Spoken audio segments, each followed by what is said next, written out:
எந்த நிலையிலும் தொழுகையை விட்டு விடாதீர்கள், எந்த நிலையிலும் தொழுகையை விட்டு விடாதீர்கள். ஃபஜ்ருடைய தொழுகை உங்களுக்கு சான்று பகரும்.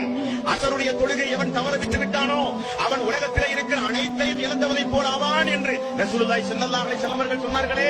இறை இல்லங்களின் மூலம் ஒவ்வொரு நேரமும் ஒவ்வொரு வக்துக்கும் ஐயால ஸலா தொழுகையின் பக்கம் வாருங்கள், ஐயாலல் ஃபலா வெற்றியின் பக்கம் வாருங்கள் என்று அழைப்பு காதில் விழுந்த பொழுது கூட ஜமாத்தோடு சேர்ந்து ஓடோடி வந்து தொழுது தீமைகள் எல்லாம் அழிக்கப்பட்டு பரிசுத்தவானாக வறுமை நாளி இந்த துனியாவை மரணிப்பதற்கு பகரமாக தொழுகையை புறக்கணித்து வாழ்ந்தானே அவனுக்கல்ல சொர்க்கம்.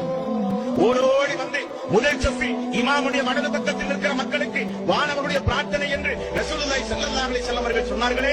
அந்த ஜமாத்தை பின்பற்றி தன்னுடைய வறுமை காலத்திலும் செல்வமான நிலையிலும் சோதனையான கட்டத்திலும் எவ்வளவு பெரிய மன உளைச்சலுக்கு ஆனாலும் ஓடி வந்து சுஜூதில் கிடந்து தன்னுடைய மனக்குமரனை அல்லாஹ்விடத்திலே ஒப்படைத்து அழுது தொழுது சுஜூதோடு தொடர்பு வைத்தானே அவனுக்குரியது அந்த சொர்க்கம்.